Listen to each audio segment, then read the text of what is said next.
তোমার সকাল থেকে এই ফোন নিয়ে মা হাই করে একটু কষাতে হবে যাতে প্রচুর স্পাইসেস থাকবে না। কি থাকবে সেটার জন্য আমাদেরকে হেড শেফের কাছে যেতে হবে, কারণ রান্নাটা তো আর আমি করছি না। যাই।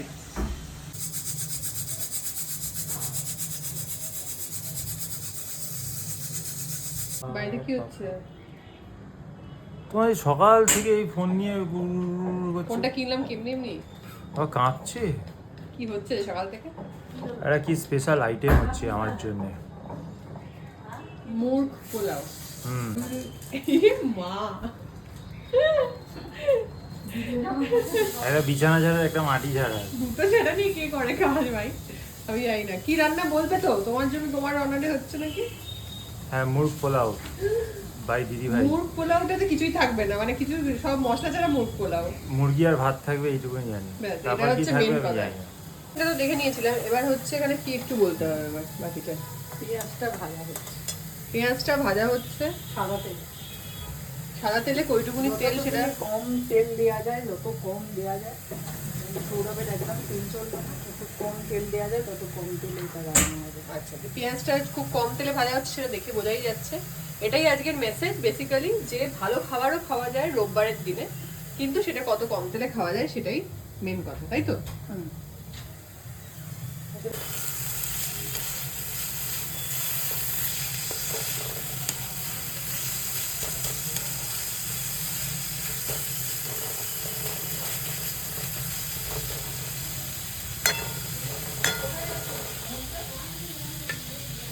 দেখা যাচ্ছে যে একদম ব্রাউন হয়ে যাচ্ছে পেঁয়াজটা, এটাকে বেরেস্তা বলে।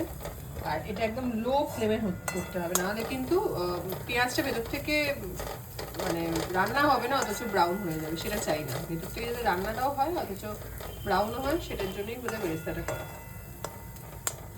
তেল দেবো সামান্য, অত্যন্ত সামান্য।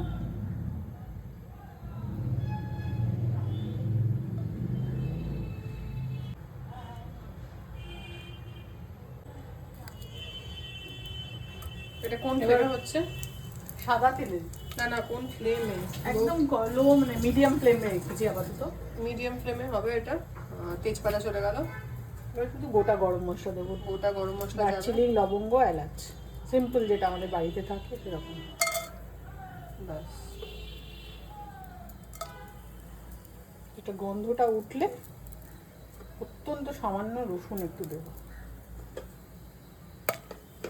ছিটকাচ্ছে।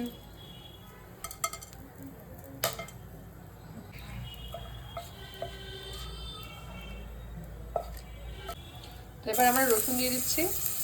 রসুনটা পড়ে গেল। এবার ফ্লেমটাকে একটু আস্তে করে দিয়েছি। আচ্ছা, নন স্টিকটা দেওয়ার কারণ হচ্ছে যাতে কম তেল লাগে।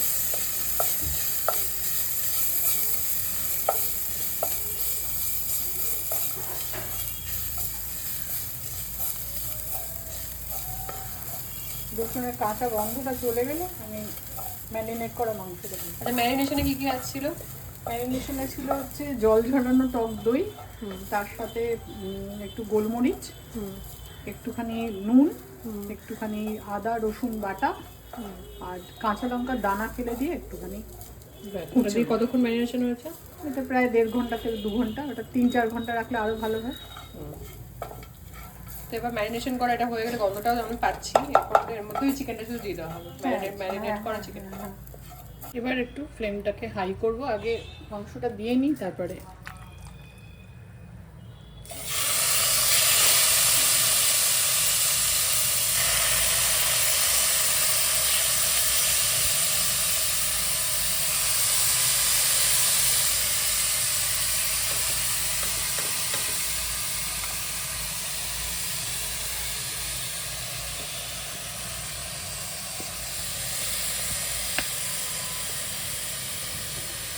হাই করে একটু কষাতে হবে যাতে এই হাই করার কারণে চিকেন থেকে জলটা বেরোবে, তাই তো?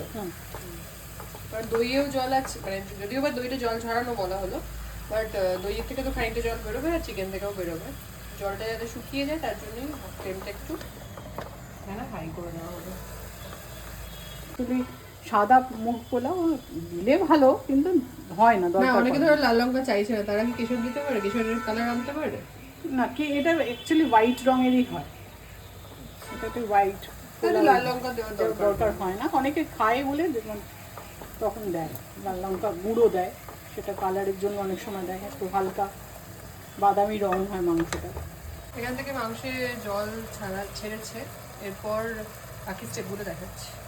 এবার এই চালটা দিয়ে দিতে হবে। চালটা কি মানে এটা কিভাবে? এটা বাসমতি চাল অ্যাকচুয়ালি দেয়, আমি এখানে যেহেতু চলবে না বলে বাসমতির যে সেদ্ধ চালটা হয় সেটা মানে এটা কি মানে কিছুক্ষণ ভিজিয়ে রাখা ছিল? একটু ভিজিয়ে রাখা ছিল, পরিষ্কার করে ধুয়ে ভিজিয়ে রাখা ছিল। এই 8 ঘন্টা থেকে 1 ঘন্টা ভিজিয়ে রাখা চালটা এর মধ্যে দিয়ে দেওয়া হলো। এবার জাস্ট এটাকে মাখিয়ে তারপর কি করতে হবে পরের স্টেপটা? পরের স্টেপটা হচ্ছে একটুখানি হালকা করে মাখাবো, মাখিয়ে আর একটু নুন দেবো, নুন দিয়ে তারপরে জলটা ঢেলে দেবো। কতটা এইটা কতটা চাল নেওয়া হচ্ছে? এটা মোটামুটি 250 থেকে সামান্য বেশি, সামান্য অতি সামান্য 250 যদি হয় তাহলে আমাকে 500 মতো জল দিতে হবে, মানে যা চাল তার ডাবল জল, তাই তো? ঢাকা দিয়ে দেবে, তাই তো? একটু সামান্য সামান্য একটু গরম মশলা দেবো, অত্যন্ত কম, আর একটু ঘি দেবো। ওটা নামানোর সময়? হ্যাঁ, নামানোর সময় দেওয়া যাবে। 20 থেকে 25 মিনিট এভাবে ঢাকনা দিয়ে রেখে দিতে হবে। তারপর যেটা রেডি তৈরি হয়ে যাবে, একদম রেডি মুরগ পোলাও, সেটার জন্য পরের রিলসটা দেখতে হবে। আমি যেটা রেডি হয়ে গেলে একদম খাবার টাইমে তোমাদেরকে ঝরঝরে মুরগ পোলাও দেখাবো, তার জন্য আমার নেক্সট রিলেতে চোখ রাখতে হবে। আর এটা কেমন লাগলো, ভালো লাগলে লাইক অ্যান্ড শেয়ার করতে হবে। তোমরা কি এই রেসিপিটা জানতে সেটাও জানিও কিন্তু। হ্যালো এভরিওয়ান, আমি আবার নিয়ে চলে এসেছি একটা নতুন ভিডিও। আগের ভিডিওতে বললাম যে মুরগ পোলাওটা কেমন দেখতে হবে সেটা আমি তোমাদেরকে দেবো নেক্সট ভিডিওতে।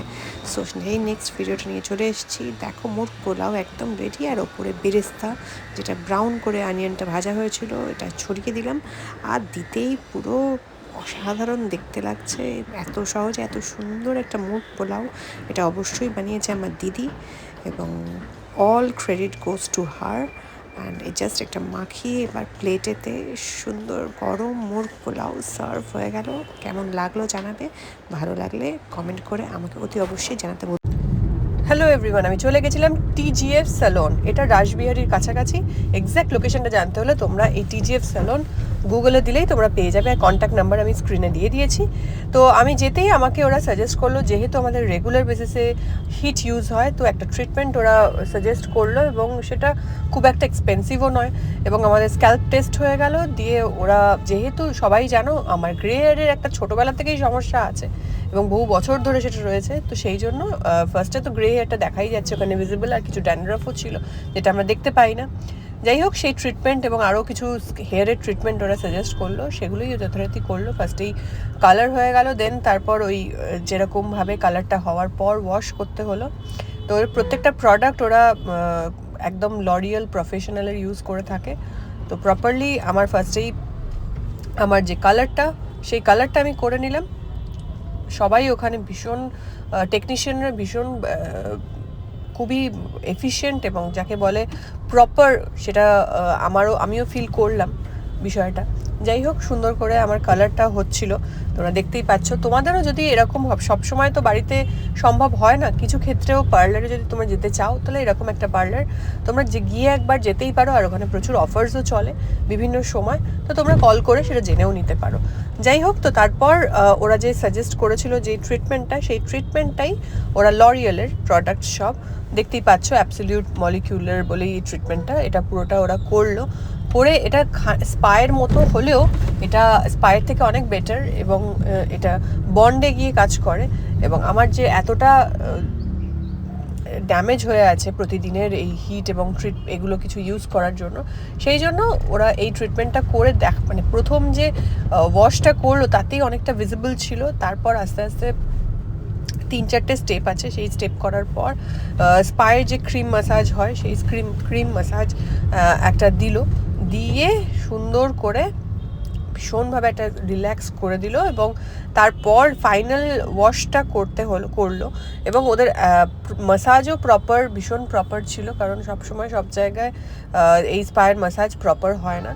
এবং ওদের প্রোডাক্টসও প্রচুর রকমের প্রোডাক্টসের ভ্যারিয়েশন রয়েছে, এবং মোটামুটি যেরকম আমরা একটা রিজনেবল প্রাইসে চাই, সেরকম রিজনেবল প্রাইসেই সব কিছু ওখানে পাওয়া যায়। যাই হোক, আমার ফাইনাল ওয়াশ টওয়াশ হয়ে একদম সুন্দরভাবে কিভাবে হেয়ারটা ওরা রেডি করে দিল সেটাই তোমরা দেখে নাও জাস্ট।